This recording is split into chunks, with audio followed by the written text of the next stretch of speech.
Hey, good morning, guys. I hope you guys are having a good day. I'm Dr. Boyce Watkins from Your Black World and the Black Business School, and I'm going to say hello to everybody and good morning, good morning, good morning. Hello to everybody on Facebook. Some of you are watching on Facebook. Some of you are watching on YouTube. Some of you are watching on the Black Financial Channel, which is theblackfinancialchannel.com. So if you want to actually get your financial life ready and right for the new year or for any year, feel free to go to theblackfinancialchannel.com. It is a Black-owned financial site in which we talk about financial topics all the time, all day, every day. And we give it from a Black perspective, which is something that you don't get anywhere else. So imagine a better version of Bloomberg, a better version of Black Enterprise. In fact, our platform is actually 4 times bigger on YouTube than Black Enterprise. So we are making progress. We're independent, Black owned, and doing the damn thing. So what I want to do is I want to tell you guys a quick story about something that may help some of you who are business owners who have a dream, who are trying to do something with your life, trying to build something, trying to create something special in your life. I'm not going to take a lot of your time, but I have to share this story. It was on my mind. This morning, Alicia and I went out for a run. We go for a morning run about once every couple of days. Because as I told you guys, as a former fat man, fighting against obesity is a daily fight. I know y'all, some people were joking and thinking that, or not jokingly, but I think seriously thinking that I was fat shaming Lizzo because I basically said you shouldn't be celebrating obesity, but actually I would never fat shame anybody because I'm a former fat person myself. I'm a recovering fat man, and every day is a new struggle. I promise you that. And so anyway, as we're out doing our run, I told her a story about something that happened a few years ago. My brother knows this story very well because he was right there. He was on the conference call with us. And it was at a time where we were looking for money. We were desperate for money to get investors in our business idea. If you've ever, is anybody in here either a business owner or planning to have a business one day? If you are a person who owns a business or is trying to get a business one day, raise your hand, say something in the chat, shout out the name of your business so people will know what you're doing. That's one of the big keys to being successful is people knowing what you're doing. Marketing has to be something that you carry on you everywhere you go. For example, this is our woke black tees t-shirt line that I'm wearing on me right now. And so actually, if you go to wokeblacktees.com, you can actually check out some shirts we have like this. But anyway, so here's the deal. My brother and I were trying to get capital. We didn't have the capital we needed to get our business moving. We had a great concept called Financial Juneteenth. You guys might have seen the website. It's called financialjuneteenth.com. And we had already gotten it going. I'd used my paychecks that I made from Syracuse University to get it off the ground. And we were making good money. We were making, I think maybe we put in $5,000 to get started, and we had made, $100,000 almost by the time we were trying to get more investors. So we were thinking, okay, we were thinking, if we get more investment capital, we can really grow this sucker. Like this thing can take off. It's already, making 500% profit or some ridiculous number like that. Like, so let's find an investor. Let's find investors. So we had this meeting, and there was this guy. It was a brother. He was a part owner of an NBA team. So he had a little bit of money. And I remember him saying something to me like that he was getting, he was getting 5 to 7% return on his investments. And I remember saying to myself, I said, but I told him, I said, I think we could do a little bit better than 5 to 7% for you. I think we can actually get you a little bit more than that. Why don't we have a meeting? So we had a meeting with him. There was a lawyer, there was a friend of his, and another brother that was a business owner. And so we did a whole presentation, put together PowerPoints and everything else, shared, the whole vision, told him how much money we'd made, what the ROI had been to that point. I thought it was a slam dunk. And it wasn't even that much money, honestly, in the whole scheme of things. It was like maybe we were looking for $30,000 to $50,000 to really make this sucker pop, right? We'd already made close to, $50,000 to $100,000 off a $5,000 investment. So our thought was, of course you're going to invest in this. Like this is easy money, man. Like we just need some capital, right? Because when you start off your business, banks don't really want to loan you anything of the money that you need to do what you got to do. So anyway, we did this whole presentation. I'm thinking it's going to be an easy slam dunk. I'm thinking, okay, any fool would take this deal because it's a great deal. And the 3 guys were listening, but one guy was clearly the leader. He was like the alpha of the group. This was the guy who was the part owner of the NBA team.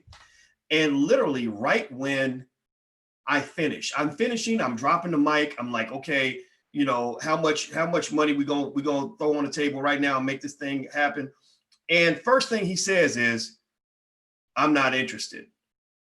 And so we're sitting there and I'm like, and then there's this awkward pause on the phone. Everybody freezes like, damn, that was fast. Like, did I say something? Like, did my breath stink? Like, no, but we were on the phone, but maybe, I don't know. I don't know what I did, but I was like, why would he just say no? Like, he didn't ask any questions. He didn't ask. When people just say, give you a hard no, that kind of means it's done. Like, hard no's are like the death knell of any sort of pitch process, right? So I'm sitting here like, damn, well, shit. And the thing that sucked about it, the worst part was that the other two guys were following the lead of the first guy. So when the first guy bailed instantly like that, the other two bailed too. They were like, well, if he ain't gonna do it, then I ain't gonna do it either. And in fact, I remember one of the other guys was on the phone, and when the first guy said, I don't want to do it, the second guy was like, well, hold on now, wait, let's not be too hasty here. And I'm sitting there like, yeah, listen to your friend, like, let's not be too hasty here. And so anyway, they ended up not investing in the project. They chose not to do it. It really, upset us. I was pissed off. I was, angry, because I was like, fuck, like, we got this great idea.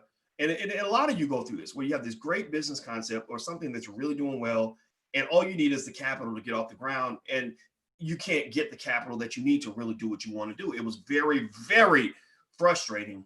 And in fact, when people talk about reparations and all that, one of the things I would be very happy with in a reparations plan is a guarantee that, $50 billion, $100 billion a year is going to be loaned to Black businesses, not investments, not equity stakes. I'm talking about loans. Like, you pay us back with interest and go do what you got to do with the money. Like that would do a lot to fuel Black economic expansion. That right there. I don't know how many of you have seen or had a great business idea, but just couldn't get the money to do it. How many of you have gone through this shit? It's so frustrating. And I'm sharing this story because I want you to know everybody feels it. Everybody goes through it. I see dumb little white kids in Silicon Valley getting, they'll like, oh, we just raised another 30 million in funding. And I'm like, and you haven't even done any work. Like, you haven't even spent 2 days on the job, and you already got 10 million in the bank, 20 million. Are you serious right now? Right. So anyway, long story short, here's where I'm going to go with this. I got a meeting in a minute, so I can't talk all day, and which is probably good for y'all, because y'all know how I get when I get into something. So these guys did not invest in the project, and I was really mad about it. And we moved on. We just, still we rise. Like, wasn't nothing gonna stop this train for real. Like, nothing was going to slow down our stride, period, because we were just ready to go and do our thing. And also the other thing too was we saw the idea taking off. We saw how much traffic it was getting, and now to this day, years later, that platform's got millions and millions of viewers and all this other stuff. And so here's what happens. So years later, we find the money that we get. We had to be the initial investors. We put our own money in. This sucker goes on and makes hundreds of thousands of dollars, maybe over $1 million, I'm sure, over time. That was one of many projects we did that did really well. And I talked to my brother, and we laughed about it 5 years later. And I said, remember when we had a meeting with those three guys, and they chose not to invest, and how mad we were about it? And he said, yeah, I remember that. I was pissed off too. And I said, man, aren't we really happy that they did not, that they chose to walk away from the deal? And he said, yeah, because then we would have had to deal with them as business partners, because we were so desperate that we would have allowed them to have an equity stake in the business. And that freedom is very valuable when you're running a company, right? So especially for somebody like me, because y'all know I talk a lot of shit. And basically it's like, if you have a partner that doesn't have the courage to stand with you through the storm, then you're not going to be able to go anywhere, because they're going to bail the minute a controversy hits. And the reason I like working with my brother is because my brother don't bail on me. My brother seen me blow up the whole damn science lab trying a new experiment.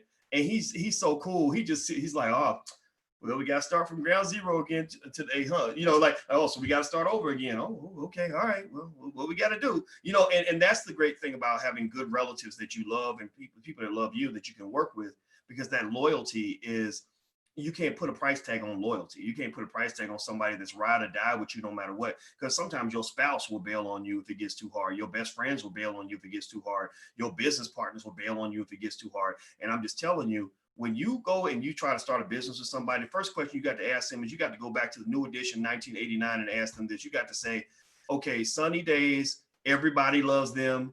But tell me, baby, can you stand the rain? Remember that? Y'all remember that song? If they can't stand the rain, then do not make them a business partner, because it's going to rain It's gonna thunderstorm. You're gonna have blizzards up in that motherfucker. You're gonna have tornadoes, hurricanes. You're gonna have earthquakes, global warming in that bitch. And if you are with somebody who can only maintain their focus when the sun is shining and everything's beautiful and everybody's making money, then that's not a person that you should partner with in business or in life. You need to ask them, can you stand the rain? Like, okay, I know you enjoy, like for example, I'll meet people, I'll be like, oh yeah, I know you enjoy the benefits of being around, somebody who's had some success. I know you enjoy the perks that might come with being Dr. Boyce Watkins, whatever they may be. And I get some perks with that, but can you stand the rain? What's your reaction going to be when the shit hits the fan or the heat gets hot or the pressure is on? Can you stand that too? Because if you can't stand the rain, then we can't work together, because ain't nobody out here in this world ever seen the mountains of success without seeing the valleys of despair. You will never get to heaven if you can't get comfortable in your hell, because sometimes hell gets real hot and it lasts a long time, and sometimes you never know when you're going to be released from that situation. Okay, so do me a favor. I'm going to go, guys. Do me a favor. Please hit the thumbs up button if you're watching on YouTube. Please hit the thumbs up button. If you're watching on Facebook, please share this to your page.